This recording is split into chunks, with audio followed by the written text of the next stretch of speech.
조 바이든 대통령이 백악관의 마약인 코카인을 갖고 있는 최초의 민주당 대통령은 아니라고 데일리콜로가 보도했습니다. 이 같은 보도는 지난 일요일 비밀 경호국 요원들이 마약 중독자 헌터 바이든이 백악관을 떠난 지 이틀 뒤인 일요일에 백악관에서 흰 가루를 발견했기 때문에 나온 말입니다.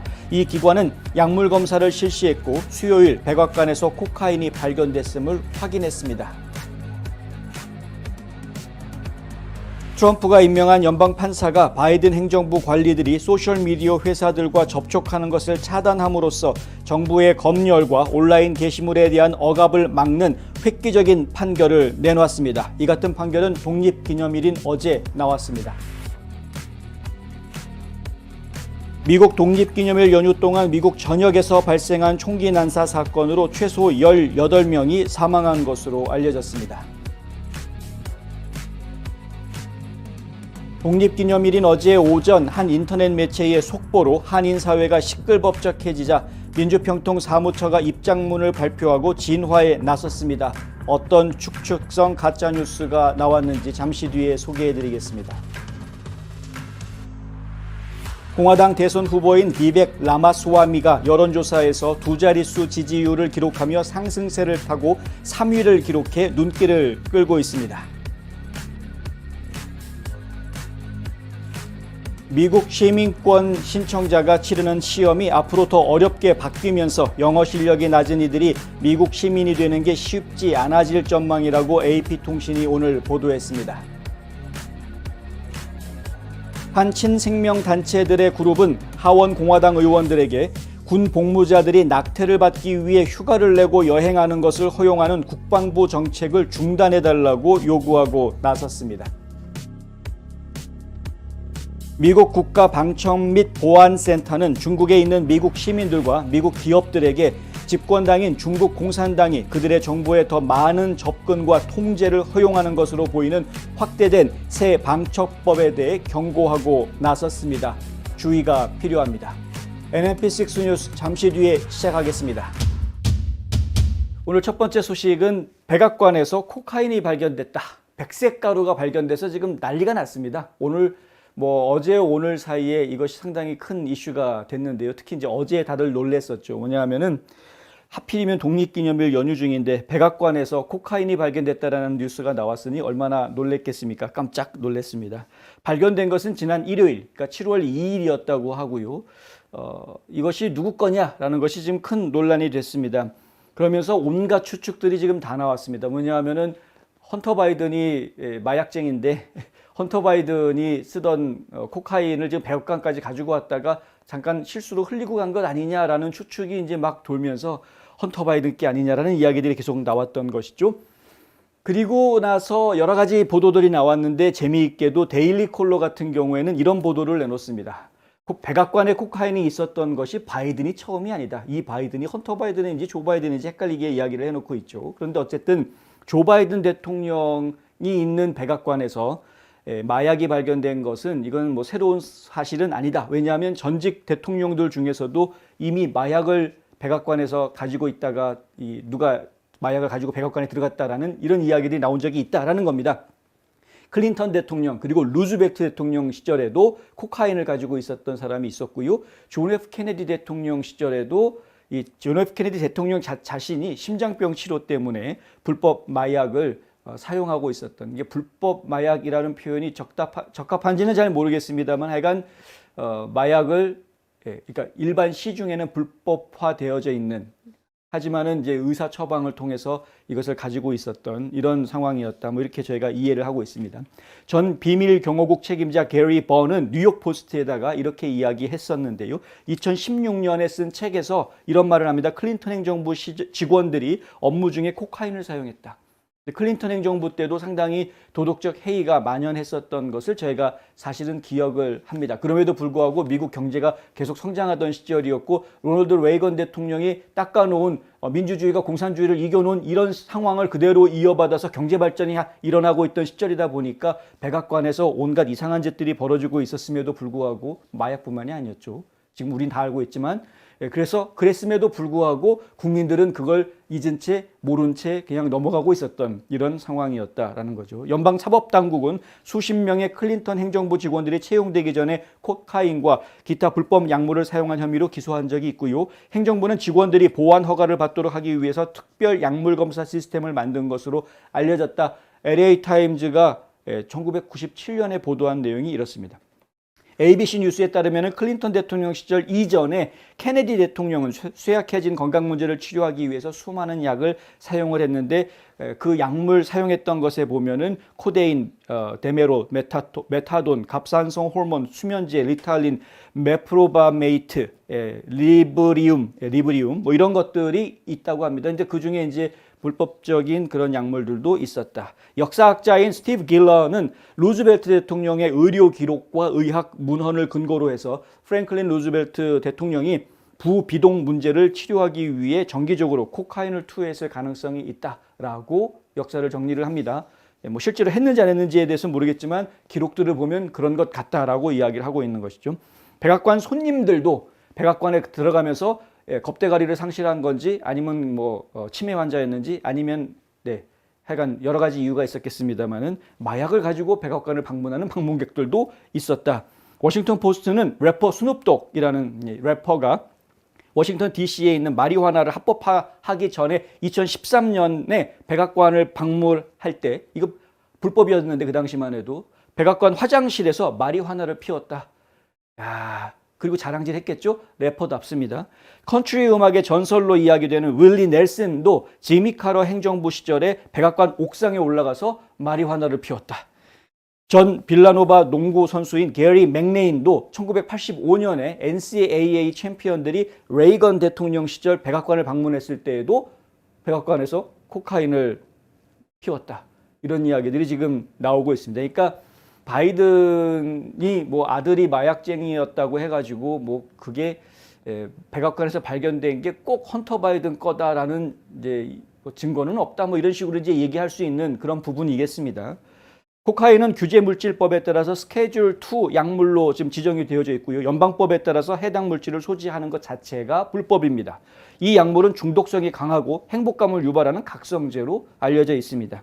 이 같은 소식은 헌터 바이든이 마약을 복용하고 있던 때에 거짓말을 하고 총을 구했던 이것에 대해서 보호 감찰을 받는 조건으로 집행유예를 주려는 연방 법무부와 헌터 바이든의 양형 합의가 있다라는 보도가 나온 이후에 이 같은 일이 벌어진 겁니다. 그래서 이 소식이 더욱더 국민들을 깜짝 놀라게 만들었던 것이었다. 그런데 지금 이제 로이터 통신이 보도한 내용을 보면은 이 백악관에서 발견된 코카인이 직원들 것이 아니라 방문자들의 것일 가능성이 높다라는 이야기를 지금 하고 있습니다. 로이터 통신은 누구인지 밝히지는 않았지만 이 문제에 대해서 정통한 소식통을 인용해서 이렇게 이야기를 합니다. 비밀 경호국이 이 문제를 조사하고 있고 방문자 기록을 좀 확인하고 있는 중이다. 발견된 곳이 웨스트윙이라고 하는데요. 웨스트윙은 방문자들이 방문할 때 검색을 하는 곳이라고 합니다. 그 검색대를 지나갈 때 몸에 있던 소지품들을 전부 다 꺼내놓게 되어져 있고 이것을 사물함에다 집어넣어서 보관을 하게끔 하고 있다는 거죠. 다시 밖으로 나갈 때 찾아 나갈 수 있도록. 근데 이번에 발견된 게 바로 그 사물함 있는 데서 발견이 됐다라는 겁니다. 그래서 방문자의 것일 가능성이 크다라고 이야기를 하는 겁니다.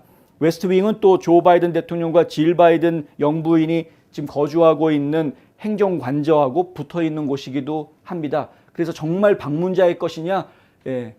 이 백악관 안에 있는 사람 누군가가 어쩌다가 와가지고 거기다가 흘린 거 아니냐 뭐 이런 이야기가 나올 수도 있는 거죠. 대통령 집무실, 내각실, 대통령 비서실을 위한 작업 공간이 웨스트윙 쪽에 있습니다. 정치부 직원, 손님, 언론인 등 수백 명이 정기적으로 웨스트윙을 통과합니다. 바꿔서 이야기하면은 이게 누가 그 마약을 갖다가 가져왔는지 확인하기가 그렇게 쉽지는 않을 것 같다. 하지만 지금 비밀 경호국이 CCTV 카메라를 지금 계속 분석을 하고 있는 중이라고 하니까 좀 더 시간이 지나면은 발견이 될지도 모른다. 뭐 이런 이야기가 지금 나와 있는 겁니다. 굳이 애써서 헌터 바이든 건은 아니다라는 걸 확인시켜주고 싶어하는 이 통신사들의 보도 행태를 저희가 또 보고 있다. 바이든과 그의 가족은 메릴랜드주 캠프 데이빗에 있는 대통령 휴양지에 휴일 주말을 보낸 후 화요일 일찍 백악관으로 돌아왔다라는 보도도 함께 하고 있습니다. 결국은 헌터 바이든이 없을 때 벌어진 일이었기 때문에 헌터 바이든의 마약이라고 보기는 어렵다. 뭐 이런 식의 이야기를 애둘러서 돌려서 이야기하고 있는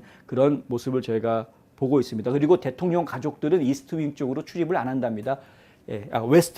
웨스트윙으로는 출입을 안 하고요. 이스트윙 쪽으로 출입을 하기 때문에 지금 발견된 장소하고 이 대통령 가족들의 동선하고는 일치하지 않는다. 뭐 이제 이런 이야기도 로이터 통신에서는 보도하고 있습니다.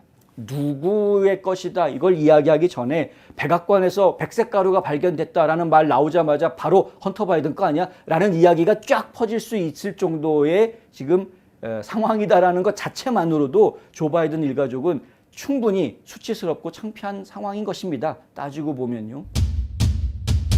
연방 판사가 지금 화면에 보이시는 테리 A 도호티, 테리 A 도호티 이 연방 판사가 바이든 행정부가 여태까지 빅테크, 그러니까 소셜미디어들과 결탁을 해서 이 국민들의 입을 막았다, 검열을 해왔다라는 이제 의혹과 관련한, 의혹이 아니죠, 사실이다라는 것이 이미 트위터를 통해서 다 확인되지 않았습니까? 일론 머스크가 트위터 인수한 다음에 기자들한테다가 접속할 수 있는 권한 줘가지고 트위터 내부 문서들을 다 돌아볼 수 있게 해줬고, 그 이후에 트위터 파일이라는 것이 시리즈로 계속해서 폭로 기사들이 나왔는데 그 내용을 보았더니 결국은 연방정부 혹은 민주당 쪽 정치인들이 계속해서 이 트위터 쪽에다가 연락하고 압력을 행사하고 혹은 당근을 주기도 하고 수고 많았다고 돈을 주기도 하고 한두 푼이 아니었습니다. 그러니까 이런 식으로 하면서 채찍과 당근을 동시에 써가면서 이 국민들이 하는 이야기를 검열했던 이런 상황들.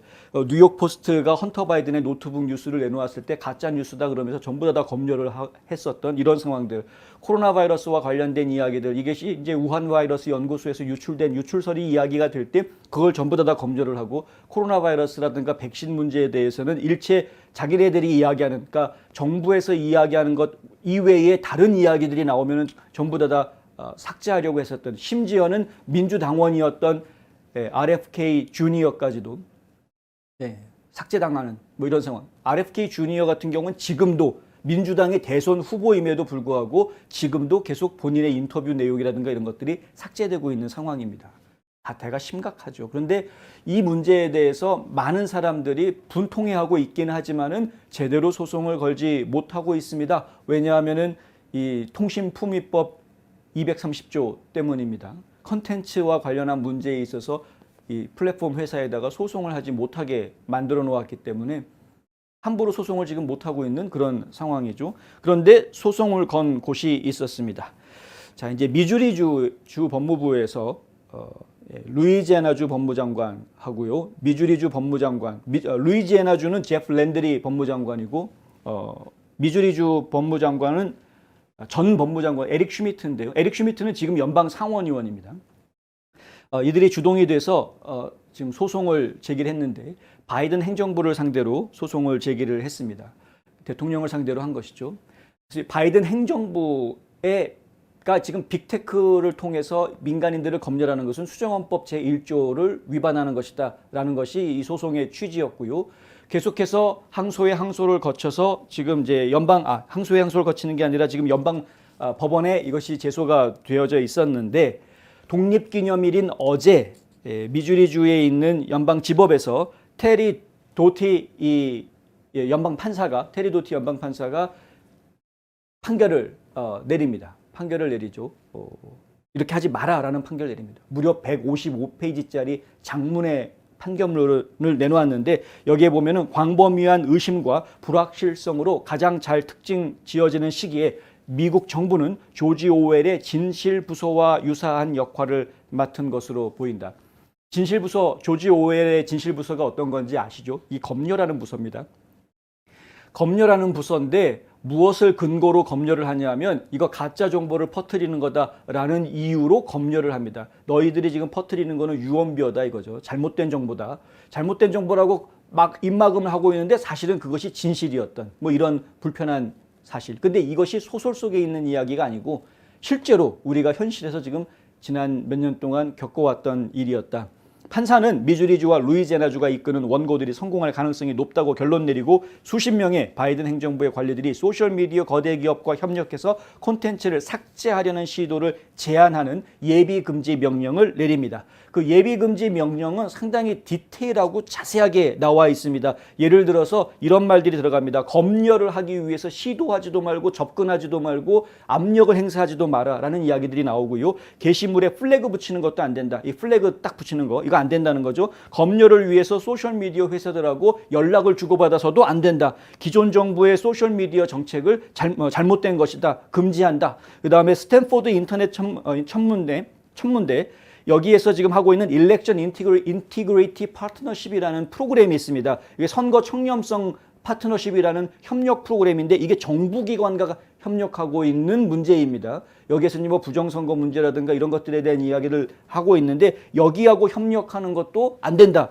이것도 지금 부정선거 문제와 관련해서 이것 잘못된 오정보다 해가지고 그 리소스들을 자꾸 지금 정부 측에다 제공을 해주었고요. 정부가 그 자료를 받아가지고 소셜미디어에다가 야 이거 지금 오정보랜다. 이거 잘라버려라 없애버려라 라고 압박했던 그런 상황이 있었기 때문에 그렇습니다. 소셜미디어 회사들에 대한 위협, 압력 절대 안 된다는 것이고요. 소셜미디어 회사에 대한 검열 보고서를 요구하는 것도 안 된다. 우리가 검열해달라고 요청했는데 이거 좀 봐달라고 요청했는데 그것에 대한 보고서를 내놔라. 아니면 자체적으로 너희들이 어떤 식으로 검열 활동을 하고 있는지 자체 보고서를 만들어서 내놔라. 이런 요구해서는 안 된다라는 것이죠. 그리고 볼로도 안 된다. 볼로라는 건 뭐냐면요. Be on the lookout. Be on the lookout. lookout이라는 거는 이제 주의해라라는 이야기인데 Be on the lookout이라는 이 볼로라는 말은 결국에는 플래그랑 비슷한 겁니다. 컨텐츠는 컨텐츠인데 그 컨텐츠에다가 이거는 주의가 요구된다 해가지고 붙여놓는 거죠. 이 컨텐츠를 볼 때 사실 여부를 확인하기 위해서는 아래 내용을 참조하십시오. 뭐 이런 식으로 붙여놓는다거나 이런 식으로 사람들이 불편하게 만들어 놓는 그리고 그 컨텐츠 내용에 대해서 신뢰하지 못하게 만드는 뭐 이러한 방식입니다. 이런 것들 전부 다 금지해야 된다는 겁니다. 왜? 수정헌법 제1조를 어긴 것이기 때문에. 그리고 또 재미있는 건 구체적으로 사람 이름들이 나옵니다.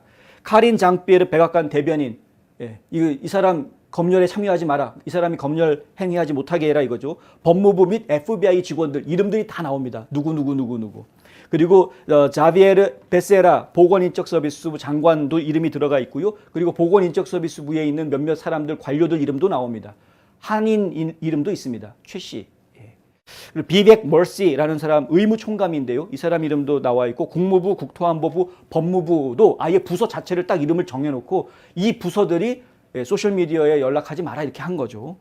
아주 디테일하게 법안 판결이 나왔습니다. 이 사건은 공화당 소속의 그렇죠. 루이지애나주 그리고 전 미주리주 법무장관인 에릭 슈미트 상원의원이 소송을 제기했다. 슈미트와 랜드리 법무장관은 소송에서 정부가 수정헌법 제1조를 침해했다고 주장했고요. 그 근거로 헌터 바이든의 노트북에 대한 뉴욕포스트 뉴스를 이야기합니다. 뉴욕포스트가 보도를 했는데 탄압했죠. 코로나19 실험실 유출설도 탄압당했습니다. 도티 판사는 이렇게 말합니다. 궁극적으로 피고는 원고가 언론의 자유를 억압하는 선택이 법적으로 정부의 선택으로 간주되어야 한다는 것을 보여주지 못했다고 주장한다. 이 법원은 이에 동의하지 않는다. 무슨 얘기냐면요. 정부가 직접 검열한 게 아니지 않느냐. 소셜미디어한테 우리는 제안을 했을 뿐이다. 아이디어만 주었고 이것은 문제가 있는 것 같다. 검토 의뢰 정도만 한 것이다. 실제로 검열한 것은 소셜미디어지 정부가 시켜서 한 게 아니다. 이게 정부의 입장입니다. 공식 입장이요. 그런데 이 도어티 판사 같은 경우에는 그거는 이제 정부의 이야기고 우리 법원은 그 말을 믿을 수가 없다. 이렇게 판결을 내린 겁니다. 이 소송이 진행되는 동안에 앤서니 파우치 박사하고요. 전 백악관 대변인이었던 젠 사키 대변인이 뭐 이런 사람 등등 해가지고 바이든 행정부의 고위 관리들이 법정에서 증언을 하기도 했습니다. 이번 명령서 판결문에서 도어티 판사는 억압된 언론의 각 예 또는 범주는 본질적으로 보수적이다라고 강조했고요. 이는 상당히 말해주는 것이 있다. 무슨 얘기냐면 검열된 것들이 대부분 다 보수적인 발언을 한 것이 검열이 됐다. 이게 무슨 뜻인지 알지 않느냐 이런 말입니다. 무슨 뜻인지 우리는 알지 않습니까? 예?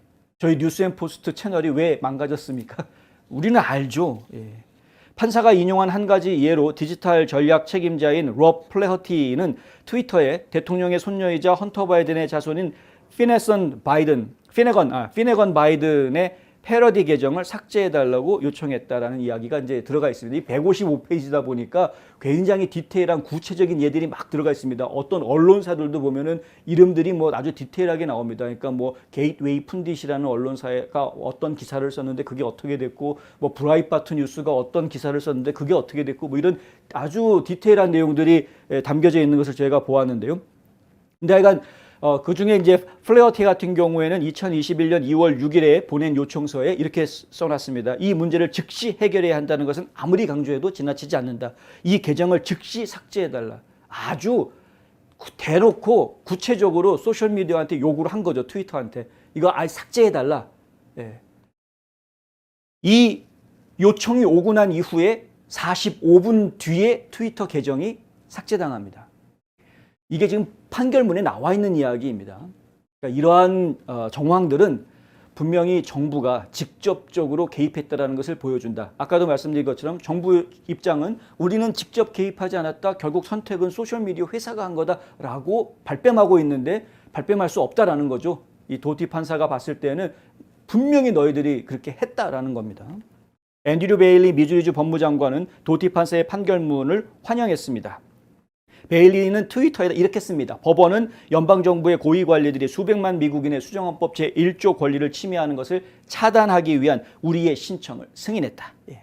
독립기념일을 축하하는 좋은 방법이다. 하필이면 이 판결문이 독립기념일에 발표가 돼서 그 의미를 더했다. 저는 이렇게 말씀드릴 수 있겠습니다. 물론 연방정부는 이 패소한 것에 그치지 않을 것이고요. 분명히 항소를 또 할 겁니다. 그러면 또 뭐 항소법원 올라갈 거고, 그러면 또 연방대법원까지 가겠죠. 시간 질질 끌겠죠. 어쨌든 간에 지금 정부가 함부로 지금 이렇게 국민들의 입을 틀어막고 소셜미디어 상에서 발언의 자유를 침해하는 일은 지금 조만간에 막힐 것 같다. 이거 연방대법원까지 가면은 저희가 볼 때는 그 결과가 거의 뭐 빤해 보입니다. 결국은 이들이 패할 것이다라는 것이죠. 다시 미국이 서서히 올바른 방향으로 돌아가고 있는 모습을 현재 지금 저희가 보고 있는 중입니다. 좌파 언론들은 도어티 판사가 트럼프가 지명한 사람이다라는 점을 굳이 지금 내세우고 있습니다. 트럼프가 지명한 판사니까 이런 결과가 나왔다라는 것이죠. 어제 아침이죠. 어제 아침에 민주평통의 미주 부의장에 누가 이제 올랐다. 제목을 보면은 이런 말이 나옵니다. 미주 부의장의 강일한 씨가 됐다. 워싱턴 회장의 린다 한으로 가닥이 잡혔다. 뭐 이렇게 나와 있고요. 그리고 운영위원회는 지금 하와이에 있는 애니 첸, 그리고 한미동맹재단 USA 회장이죠. 그리고 진한순 전 미주 중서부 한인연합회장이 추천됐다라는 내용도 담겨져 있습니다. 이러한 내용들이 담겨져 있는 평통사무처의 서류가 공문이 재가를 받기 위해서 대통령실에 제출이 됐다. 굉장히 구체적으로 인사들의 이름이 나와 있고 정황들이 담겨져 있기 때문에 많은 사람들이 그 보도가 진짜인 줄 알고 다들 화들짝 놀랐다. 그리고 나서 전국에서는 어떤 일이 벌어졌느냐? 워싱턴 평통회장이 그렇게 됐다고 그러면 우리 동네는 하고 전국 각지에서는 우리 동네 평통회장 그럼 누가 되는 거야? 라고 다들 난리가 났었던 뭐 이런 웃지 못할 해프닝이 있었습니다. 독립기념일이었던 어제 있었던 일인데요. 전화통에 불이 좀 났겠죠? 평통사무처에. 네. 누구냐? 뭐 이런 식으로 되겠죠. 평통사무처에서는 전화통에 불이 나서 그랬는지는 모르겠는데 공식적으로 입장문을 발표를 했습니다. 지금 보시는 입장문이 바로 여기에 있는데요. 제21기 해외 평통간부 인선 관련 추측 기사에 대한 입장. 지금 추측성 가짜뉴스가 돌았다라고 아예 판단을 하고 있는 것이고요.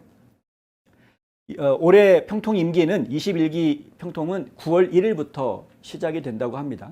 이제 이 입장문에 보면은 7월 4일 밤 한국 시간으로 7월 4일 밤에 이게 여기 미국 시간으로는 7월 4일 낮에 이런 일이 벌어졌습니다. 근데 이 일이 있고 난 이후에 이 사무처에서 내놓은 이야기를 보면은 이거는 전혀 사실 무근이다라는 이야기가 지금 나오고 있죠. 기사 이 내용 보면 이와 관련해 기사에 거론된 내용이나 기명된 인사는 자천 또는 타천으로 접수되어 함께 검토하고 있는 후보들 중 일부일 뿐이며 해당 인사가 기사 내용과 같은 직책에 내정됐거나 이른바 가닥이 잡힌 사실 없다라고 분명하게 밝힙니다. 또한 기사에 언급된 바와 같이 대통령실에 재가를 받기 위해 공문서를 보낸 사실도 없다. 그럴 단계도 아니다라고 분명하게 이야기합니다. 아직까지 인선 과정이 끝나지 않았고 계속 인사들에 대한 검토 작업이 진행되고 있다라는 이야기이죠. 그럴 수밖에 없습니다. 한두 명이 아니거든요. 굉장히 많은 사람들을 뽑아야 되는 상황이고요. 그렇습니다. 사무처는 뭐 그렇게 얘기할 수밖에 없고 원래 이 기사를 돌렸던 언론사의 이 기사 내용은 지금 보시는 것처럼 오른쪽에 보시는 것처럼 404 페이지 not found로 지금 나옵니다. 처음에는 기사가 나왔었습니다. 저희가 기사가 나왔을 때 캡처를 못 해둔 게 한인데 지금은 이제 삭제가 되어져 있는 상태입니다. 그래서 기사를 찾아볼 수가 없다. 언론사 입장에서도 깜짝 놀랐겠죠. 본인들한테 누군가가 제보를 해주어서 그런 기사를 썼을 텐데 그 제보가 엉터리 제보였던 것이 확인이 됐으니 빨리 기사를 내리는 게 당연하겠죠. 왜 이런 일이 벌어졌느냐? 그만큼 관심들이 지금 뜨겁습니다. 한국 정부가 좌파 정부에서 우파 정부로 바뀌었는데 그러면 이 대통령 직속기관인 평통도 결국은 대통령 딸랑이 집단 아닙니까? 평통이 지금. 그러니 대통령 성향에 맞추어서 평통 의원들도 다 우파로 좀 바뀌지 않겠느냐 이렇게 되는 것이죠. 지금까지 좌파 평통 의원들로 지금 가득 차 있던 평통 조직이 우파로 다 바뀔 거다, 완전히 물갈이가 될 거다라는 그런 예상들이 나오고 있는 상황이기 때문에 지금 관심들이 많은 겁니다. 지난 몇 년 동안 5년 플러스 1년, 지난 6년 동안 끽소리 못하고 미주 한인사회에서 좌파들이 많은, 특히 한인사회가 좌파들이 많다 보니까 좌파들 많은 한인사회에서 참 뭐라고 말을 못하고 숨죽이고 지냈던 우파 인사들이 이번 기회에 내가 지금 평통 감투 한번 좀 써볼 수 있을까라고 은근히 기대하는 분들이 많은 거죠. 안타깝지만 그게 현실입니다. 참 안타깝습니다. 왜냐하면요, 진짜 우리 한인 동포 사회를 위해서 봉사하겠다, 일하겠다라는 마음을 가진 사람들이 그들 중에 100%라고 말할 수 없기 때문에 안타깝다라고 말씀을 드린 겁니다. 감투에 관심이 있는 분들이 많다 보니까 이런 오보가 나오고 이것이 또 뜨거운 이슈가 되고 하는 것이다. 상당히 슬픈 일입니다. 민주평화통일자문회의의 구조적 특성상 친정부 조직일 수밖에 없는 것은 분명한 사실입니다. 그리고 자문위원이라고 해서 그렇죠. 특별히 사실 자문의원 역할을 할 수 있는 건지 이것도 사실은 정확하게 저희가 얘기하기 좀 어려운 상황이긴 합니다만은, 하지만 한국 정부 입장에서는 적어도 이 해외 평통이라는 조직을 통해서 한국 정부가 직접 접촉하기에 좀 만만치 않은, 쉽지 않거나 혹은 껄끄러운 이러한 해외 인사들, 주요 인사들에 대한 접촉 채널로 이 해외 평통 조직을 잘 활용하려고 했던 것이 이제 한 가지였었고요. 그리고 또 한 가지는 해외에 있는 해외 동포 사회가 예전보다 규모가 훨씬 더 커져 있고 그 내실이 많이 다져져 있는, 이민의 역사가 점점 깊어지면서 해외 동포 사회가 내실이 많이 다져져 있는 상황이다 보니까 해외 동포 사회에 대한 한국 정부의 입장을 전달하기 위한 그러한 채널로도 이게 지금 평통 조직이 활용되고 있는 두 가지 토끼를 지금 잡아야 되는 거죠. 그러니까 한국 정부가 하고 있는 것에 대해서 해외에 있는 동포들이 긍정적으로 보게끔 바꾸려는 그런 의도, 그런 역할, 이런 것들을 지금 평통 조직이 좀 도와줘야 되는 부분이 하나가 있는 것이고, 현지에 있는 정치인들과의 커넥션이라든가 여러 가지 것들을 통해서 현지 해외 동포들이 현지 정부의, 한국의 정부의 입장을 좀 잘 받아들일 수 있도록 좀 역할을 해주는 이런 도움을 주는 그런 채널로 활용이 될 수 있어야 하는 것이 지금 한국 정부의 입장입니다. 그건 저희가 충분히 이해는 합니다. 그러니까 잘하면 좋은 거죠, 그러니까. 평통이라는 조직 자체가 나쁘냐라고 이야기하면 그건 아니다. 잘하면 좋은 조직이다. 그런데 잘 못하고 있다. 왜? 엄한 데 관심이 있으니까, 감투에 관심이 있으니까. 어쩌다가 1년에 한두 번씩 한국에 불려가가지고 대통령실 방문하고 국무총리 만나서 사진 찍고 대통령 만나서 사진 찍고 이런 데에만 관심이 좀 많이 있는, 한국 나가가지고 국회의원들 만나서 사진만 잔뜩 찍어가지고 와가지고 자기 동네에 와서 에헴 나 이런 사람이야라고 자랑질하기 바쁜 이러한 사람들이 이 감투 쓰려고 하는 사람들이 상당수 있기 때문에 뭐 일을 열심히 잘 하면서 뭐 그런 자랑질을 또 하면은 뭐 누가 뭐라고 하겠습니까만은 일할 생각은 없고 자랑질하기만 바쁜 이런 사람들이 있기 때문에 이제 이런 지적이 나오는 것이고요. 그런 사람들이 있기 때문에 이런 가짜 뉴스가 하늘치고 사람들을 홀리고 하는 그런 부분이 있다. 기다려 보겠습니다. 기다려 보겠고요. 평통도 이번에 사실은 개혁이 되었으면 좋겠다. 윤석열 정부가 한국 사회를 개혁하기 위해서 많은 드라이브를 걸고 있는데 사실은 이 평통 조직도 윤석열 대통령 입장에서는 개혁해야 될 조직 중에 하나인 것이 분명하다라는 말씀도 이참에 한번 드립니다. 진짜 평화 통일을 위한 조직이 되어줘야 되는데 지금 평화 통일을 위한 조직이라기보다는 이상한 가짜 조직이 되어져 있는 모습이기 때문에 비벡 라마스와미 저희가 여러 차례 보도를 해드렸기 때문에 익숙하시리라고 믿습니다. 사업가이고 책을 쓴 작가이기도 합니다. 그런데 이 미국 사회, 특히 이 급진 좌파가 이끌고 있는 미국 사회가 가지고 있는 병폐, 문제점에 대해서 누구보다도 예리하게 지적하고 목소리를 높이고 있는 그런 신예 정치인이라고 이야기할 수 있겠습니다. 뭐 정치 경력이 충분하다라고 얘기할 수는 없지만 하여튼 그렇고요. 젊은 패기가 있고 말 정말 잘합니다. 말하는 걸 들어보시면 아시겠지만 정말 말 시원시원하게 거리낌이 없이 아주 잘합니다. 이 인물이 지금 공화당 내 프라이머리, 그러니까 예비 선거 여론조사에서 3등으로 올라섰다. 지금까지 계속 4등까지 올라오는 것도 상당히 힘들었거든요. 밑바닥에서부터 시작을 했는데 점점 올라와서 지금 3등까지 올라왔다. 급기야 마이크 펜스를 제쳤다. 라는 여론조사가 나와서 소개를 해드리려고 합니다. 에첼론 인사이트라는 여론조사 기관인데요. 이 에첼론 인사이트 여론조사 내용을 보면은 6월 말에 조사한 내용입니다. 6월 말에 조사한 내용에 보면은 이런 식으로 트럼프 대통령이 49%밖에 안 돼? 과반수 넘어야 되는 거 아니야? 라고 생각하실 수 있는데요. 에첼론의 여론조사는 예전에는 훨씬 더 박했습니다. 트럼프한테. 그 얘기는 조금 이따 하고요. 지금 론 드산티스는 16%, 그죠? 둘 사이의 차이가 무려 이게 몇 퍼센트가 차이 나는 겁니까? 33% 차이 나는 겁니다. 33%. 그리고 지금 비벡 라마스와미가 10%로 나오고 있고요. 그 밑에 4등, 5등 보시면은 마이크 펜스 그리고 니키 헤일리가 동률 공동 4위가 됐죠. 5%를 각각 받았습니다. 팀 스캇 상원의원이 4%, 크리스 크리스티 전 주지사가 2%, 뭐 이렇게 지금 받고 있는 그런 상황입니다. 그러니까 지금 상황을 보면은 마이크 펜스하고 니키 헤일리는 거의 동급으로 지금 넘어가고 있고 대신에 지금 이제 라마스와미는 뚜렷한 3위로 올라오는 모습을 지금 보여주고 있는. 그래서 1, 2, 3등이 분명하게 구분이 되는 그런 여론조사를 지금 보여주고 있다. 라마스와미의 지지율은 지금 계속해서 올라가는 모습을 보여주고 있고요. 론 드산티스의 지지율은 계속해서 떨어지는 모습을 보여주고 있습니다.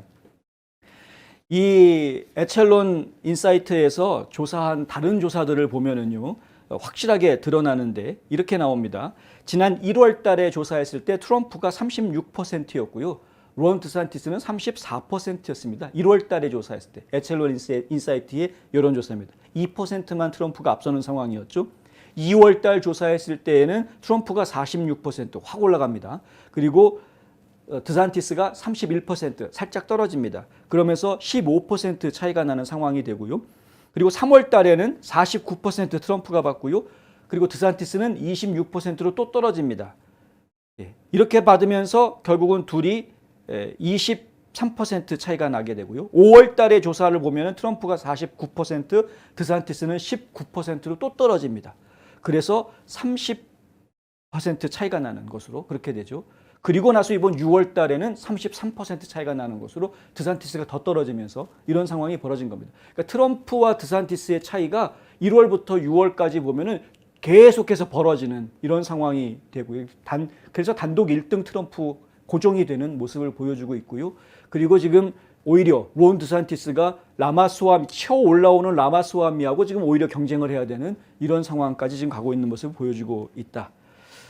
이게 과연 에첼론 인사이트라는 여론조사를 얼마만큼 우리가 신뢰해야 되겠느냐 라는 의문이 있기는 하지만은 왜냐면 현재 오차 범위가 지금 3.9%포인트입니다. 그러니까 오차 범위가 좀 작지는 않은데 그럼에도 불구하고 상당한 의미가 있다라는 말씀을 저희가 드릴 수가 있는 거죠.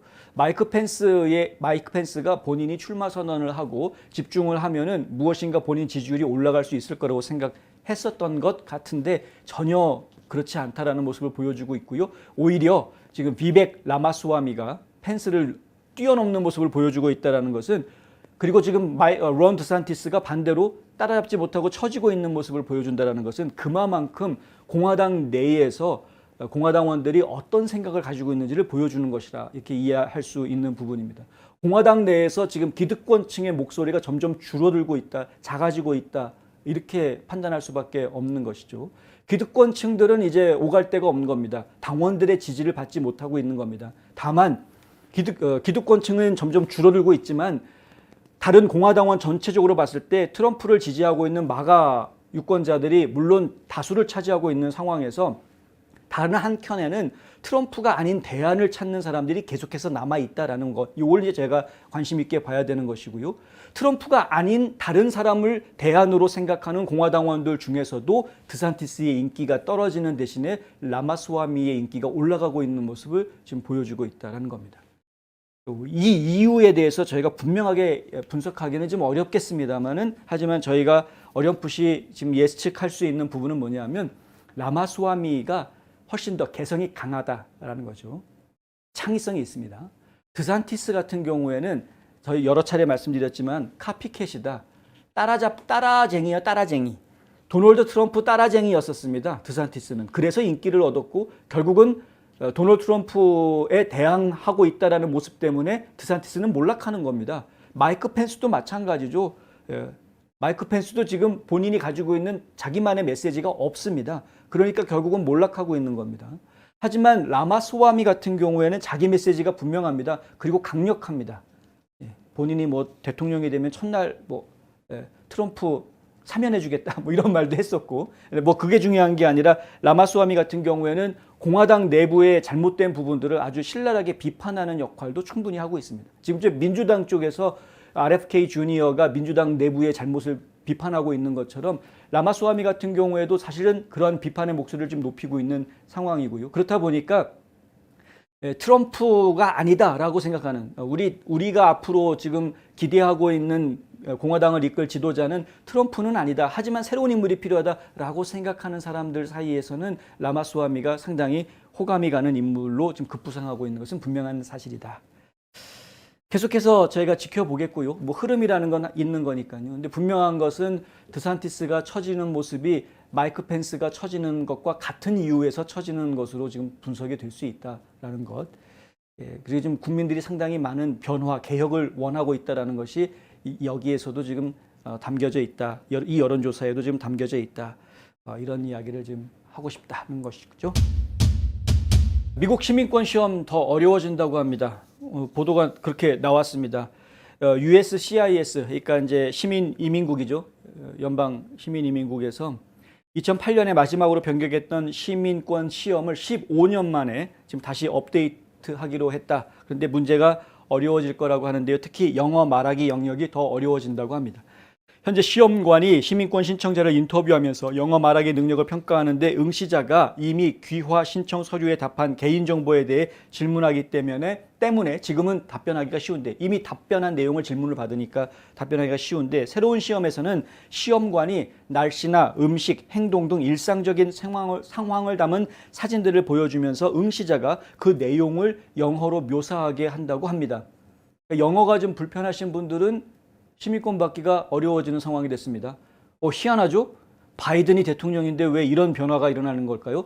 이 뉴스는 마치 트럼프가 대통령일 때 있어야 할 뉴스인 것 같습니다. 그런데 바이든이 대통령인데 이런 뉴스가 나왔습니다. 또 다른 변화는 미국 역사와 정부에 대한 지식을 시험하는 영역인데 문제 양식을 현재의 단답형에서 선다형으로 바꾼다고 합니다. 예를 들어서 지금은 시험관이 미국의 1900년대에 치른 전쟁 중 하나를 대라라고 이야기하면은 1차 세계대전, 2차 세계대전, 한국전, 베트남전, 걸프전 이 5개 정답 중에서 하나만 되면은 정답으로 처리를 해 주었는데 새로운 시험에서는 응시자가 직접 질문을 읽고 남북전쟁, 멕시코 미국전쟁, 한국전쟁, 스페인 미국전쟁 등 미국이 1800년대에 치른 전쟁 3개를 포함한 4개의 선택지 중 하나를 골라야 하는 복잡한 상황이 지금 돼버린다.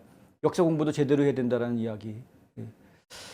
네. 사실은 이제 미국 시민이 되기 위해서 기본적으로 갖춰야 하는 역사 상식이라든가 뭐 기초적인 영어 수준은 필요한 것이기는 하겠습니다만은 하여간 그렇다. 전문가들은 영어를 잘 못하거나 교육 기회를 누리지 못한 난민, 고령 이민자, 장애인 등이 새로운 시험을 통과하는데 어려움을 겪을 것 같다라고 지금 전망을 하고 있고요. 그래서 시민권 시험을 준비하는 학원가가 좀 돈을 벌지 않을까 뭐 이런 생각을 좀 갖게 됩니다. 연방법은 대부분 시민권 신청자들에게 일상적인 영어 말하기, 읽기, 쓰기 능력 그리고 미국 역사와 정부에 대한 지식을 입증할 것을 요구합니다. 근데 문제가 사실 되게 쉬웠었죠. 지금 현재 대통령이 누구니? 뭐 이런 질문하고 그랬으니까.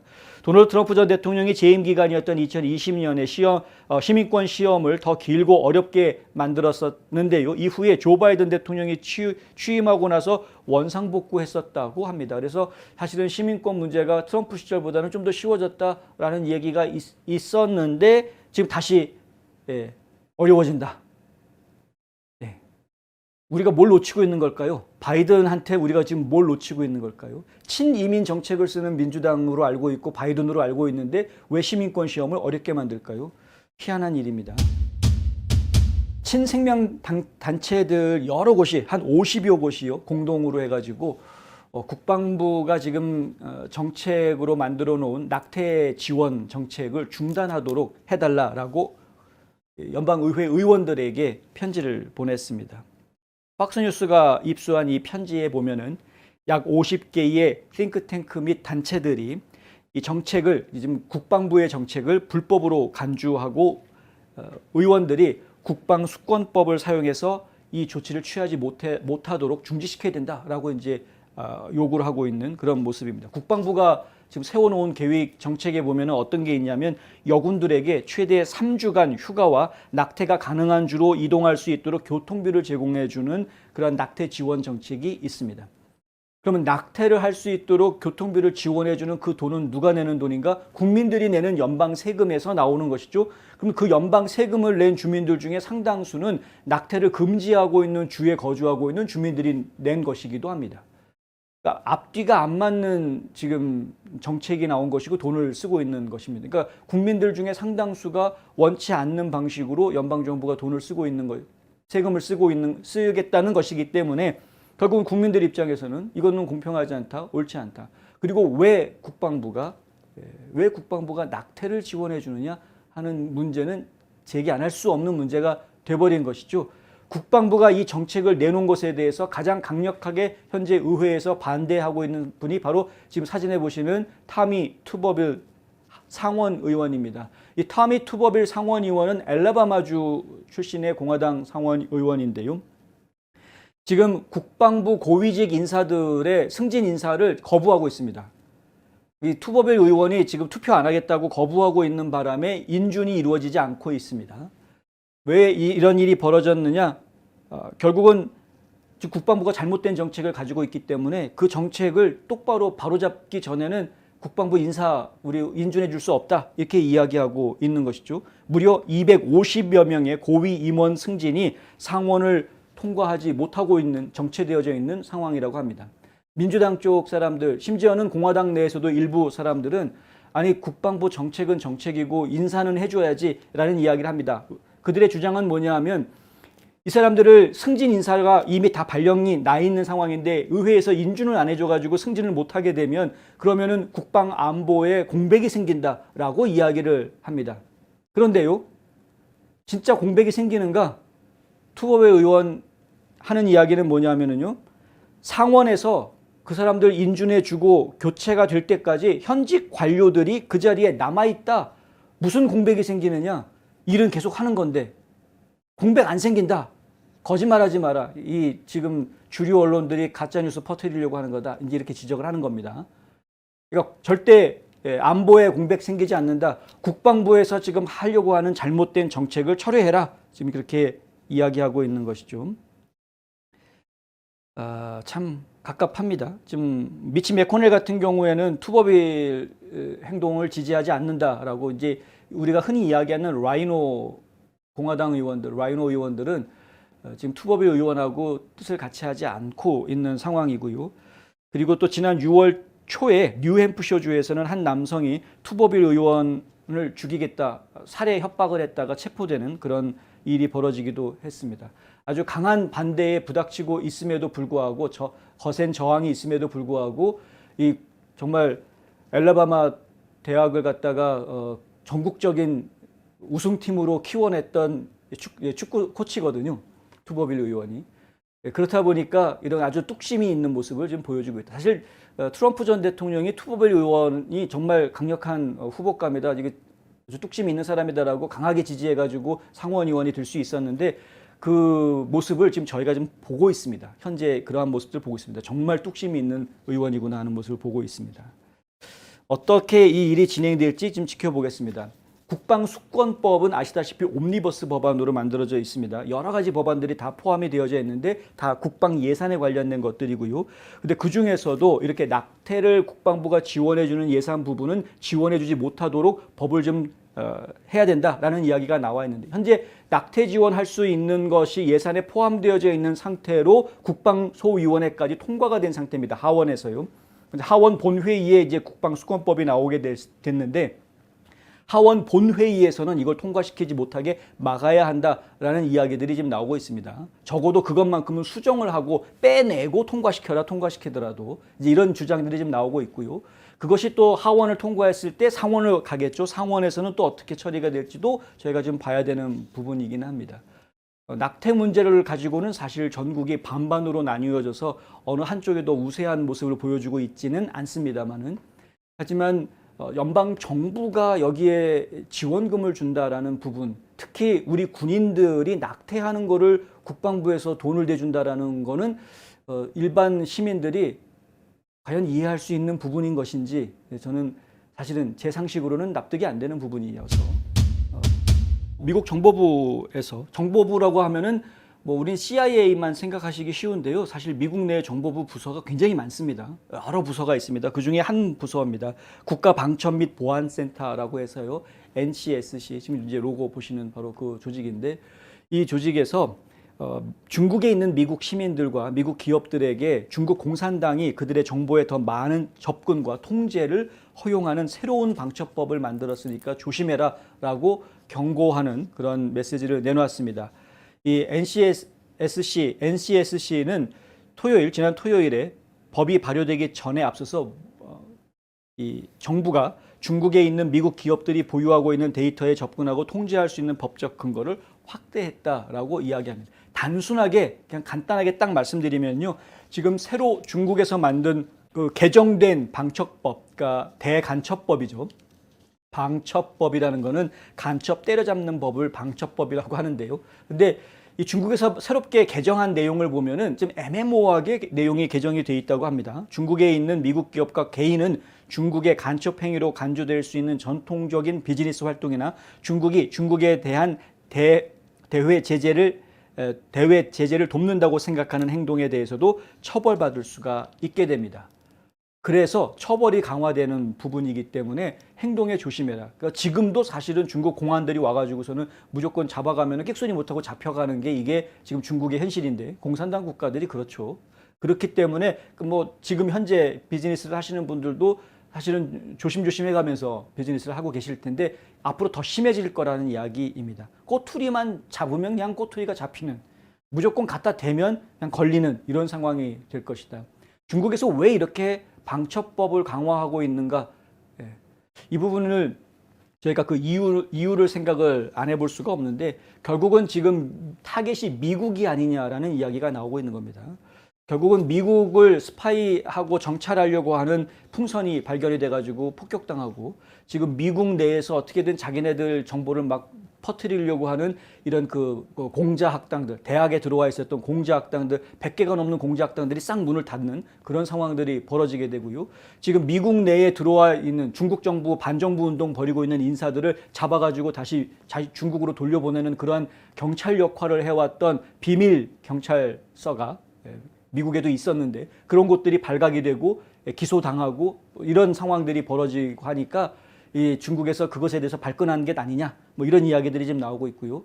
그리고 또 틱톡과 같이 중국 정부가 미국에 있는 민간인들이라든가 혹은 미국 관료들, 정부 관료들의 개인 정보를 수집할 수 있었던 아주 요긴한 그런 앱이었는데 그런 것들을 지금 금지시키는 이런 일들이 벌어지니까 또 다른 방법으로 미국을 압박하고 조사하고 하기 위해서 지금 이렇게 대응 수위를 높이고 있는 것이다 라는 이런 분석들이 지금 나오고 있습니다. 그러니까 미국이 중국의 스파이 짓으로부터 좀 더 떨어지려고 하면 할수록 중국은 오히려 더 옥죄는 자기네들의 보안법을 더 강도를 높이는 이런 모습을 보여주는 것이죠. 지금 중국 내에 있는 미국인과 미국 기업들만 문제가 되는 것이 아닙니다. 미국에 있는 중국 기업들도 문제입니다. 미국에 있는 중국 기업에 일하고 있는 직원들도 거기 만약에 미국에서 일하고 있는 직원들 중에 중국 국적자들이 있다면 이 법에 적용을 받습니다. 그러니까 미국 기업에 일하고 있더라도 중국 국적자이다. 그러면 이 법에 적용을 받습니다. 그러니까 중국 정부로부터 상당한 압력을 받을 수밖에 없죠. 야, 이 네미나이 정부에 협조하라. 이러면은 지금 미국 회사에서 일하고 있던 중국인이 무엇인가 해야 되는 이런 상황들이 벌어질 수도 있는 겁니다. 지금 새로 업데이트된 방첩법에 따르면 그렇습니다. 안 그러면 처벌받는 거죠. 선택을 해야 되는 거죠. 난 미국에 계속 살래요. 아니면은 난 내 모국 중국에 충성하겠습니다. 둘 중에 하나를 선택해야 되는 기로에 설 수 있다. 그렇기 때문에 이것은 결국은 미국 내에 있는 중국계 사람들, 중국계인들에 대한 중국인들에 대한 어떤 혐오감으로 발전할 가능성도 조심스럽게 우리가 생각해 볼 수 있는 상황이다. 그래서 상당히 위험합니다. 지금 상황이. 이게 지금 미국만 겨냥한 것도 아니죠. 사실 따지고 보면 전 세계 국가 다 마찬가지입니다. 그러니까 지금 중국에서 일하고 있는 한국 기업들, 한국인들도 똑같은 상황인 겁니다. 조심해야 되는 겁니다. 지금 상황이. 사실 미국 내에 상당히 많은 도매업자들이 중국과 거래를 통해서 사업을 합니다. 특히 미주 사회에서 가장 한인 사회의 원동력으로 이야기가 되고 있는 업종 중에 뷰티 서플라이 업종은 얘기 안 할 수가 없죠. 굉장히 중요한 민족 사업이라는 말이 나올 정도로 중요한 산업인데 이 거의 대부분이 지금 중국과 관련되어 있습니다. 생산지가 다 중국에 있고요. 그래서 사실 미국의 많은 뷰티 서플라이 업체, 특히 도매상들이 정기적으로 중국을 방문해서 물건들을 선택하고 고르고 수출입 업무를 진행하고 있는 상황입니다. 조심해야 됩니다, 이분들. 언제 무슨 일 당할지 알 수가 없는 겁니다. 난 멀쩡하게 비즈니스 했는데 갑자기 간첩이라고 잡혀 들어갈 수 있는 이런 상황들이 벌어지지 말란 법이 없는 것이죠. 상당히 조심해야 되는 그런 상태가 되어가고 있다. 미국 방첩법, 그러니까 방첩국은 법의 모호성으로 인해서 모든 문서, 데이터, 자료 또는 품목이 중국 국가 안보와 관련된 것으로 간주될 수 있다. 무슨 얘기냐면 압수당할 수 있습니다. 그러니까 중국에서 사업을 하시고 있는 사업체가 가지고 있던 데이터, 각종 문서, 자료들 이런 것들이 갑자기 중국 공안들이 와가지고 간첩죄에 해당한다 그러면서 갑자기 다 압수해버릴 수 있다라는 이야기입니다. 마오닝 중국 외교부 대변인은 지난주 기자회견에서 이 법을 옹호하고 나섰습니다. 언론인들은 법을 준수하는 한 괜찮다라고 애둘러서 이야기했습니다. 당연히 법을 준수하면 괜찮아야 당연한 거죠. 뭐 이건 말이라고 합니까? 방첩법을 외국 언론인의 보도 활동과 연관시킬 필요는 없다라고 하면서 언론사들은 안심을 시켜줬다. 그게 무슨 말 같지 않은 소리. 지금 문제가 되고 있는 게 언론사만 문제가 되고 있는 게 아닌데 말 같지 않은 소리를 하고 있는 거죠. 법과 규정을 준수하는 한 걱정할 필요 없다. 당연한 이야기를 하고 있는 것이고요. 일부 미국 기업들은 미국 정부에 중국으로 출장하는 것이 안전한지 문의하고 있는 상황이라고 합니다. 미리엄 그레이스 맥킨타이어 국가 방첩 및 보안센터 사무총장은 월스트리트저널과의 인터뷰에서 여행 여부는 경영진의 개인적인 결정이다라고 이야기합니다. 지금 미국 정부도 정확하게 뭐 이렇다라고 얘기를 못하고 있는 그런 상황이고요. 한쪽에서는 지금 중국하고 화해 무드를 만들기 위해서 입지를 하고 있는 상황이지만 다른 한쪽으로는 중국에 대한 압력 수위를 좀 높이려고 한다. 뭐 이런 거 아닙니까? 당장 내일 제닛 옐런 재무장관이 중국에서 고위급 회담을 가집니다. 그런데 고위급 회담에서 어떤 이야기가 나올지 저희가 상당히 좀 주목해서 봐야 하겠다라는 거죠. 과연 제재 압력을 낮출 것인지 아니면 오히려 더 제재 압력을 더 가하려고 하는 것인지 뭐 저희가 좀 지켜봐야 될 부분이다.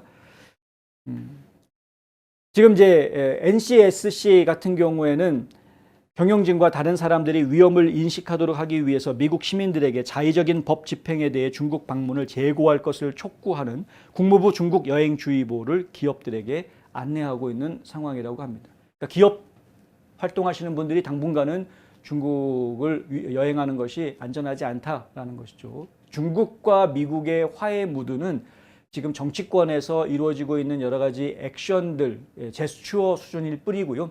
실제로 지금 현재 상황은 이렇다 한 진전이 없는 상태입니다. 서로가 지금 어느 쪽이 더 유리한 것이냐 계산기 두드리고 있는 그런 상황이고요. 여기에 지금 복잡하게 중국 쪽은 정치적으로 이미 안정이 되어져 있는 상황 아닙니까? 시진핑이 계속해서 지금 주석을 할 수 있게끔 법을 다 바꿔놓은 상황이고 지금 전체 정권을 지금 장악을 하고 있는 안정적인 정치 형태를 가지고 있는 반면에 미국 같은 경우에는 정치적으로 좀 불안한 상황이거든요. 조 바이든 대통령 이래가지고 2024년에 대통령 또 될 수 있겠습니까? 사실 불가능해 보입니다. 예, 저희가 볼 때는 엄청난 부정선거를 하기 전에는 불가능해 보입니다. 물론 이제 부정선거 할까봐 걱정하는 국민들 많이 계시죠, 지금. 그러니까 어쨌든 간에 바이든 자체가 정치적인 지지 기반이 지금 굉장히 약해져 있는 이런 상황이기 때문에 정치적으로 불안한 미국이 정치적으로 안정적인 중국을 상대로 해서 지금 딜이 과연 제대로 이루어질 수 있겠느냐. 중국 쪽에서 아쉬운 게 없는 상황입니다. 오히려 지금 사실은 미국이 아쉬운 게 아니라 조 바이든이 아쉬운 상황인 거죠. 바이든이 아쉬운 상황입니다. 중국의 도움을 좀 받아야 되겠는데 내년에 대통령 선거에서 이기려면 경제적으로 안정적인 시그널을 확보하든가 아니면은 선거 개입을 도움을 받든가 뭐가 됐든 간에 중국의 도움을 받아야 되는 입장은 바이든의 입장인 거다. 이런 상황에서 지금 중국은 자신들의 보안법 수위를 지금 올리고 있다. 조심해야 될 상황인 것 같습니다. 그리고 저희가 내일 제네디 옐런 재무장관이 중국을 방문해서 어떤 이야기들을 주고받는지에 대해서도 또 연이어서 보도가 나오는 대로 바로 전해드리도록 하겠습니다. 7월 5일 NMP6 뉴스 여기까지 진행하겠습니다. 끝까지 시청해 주셔서 감사합니다.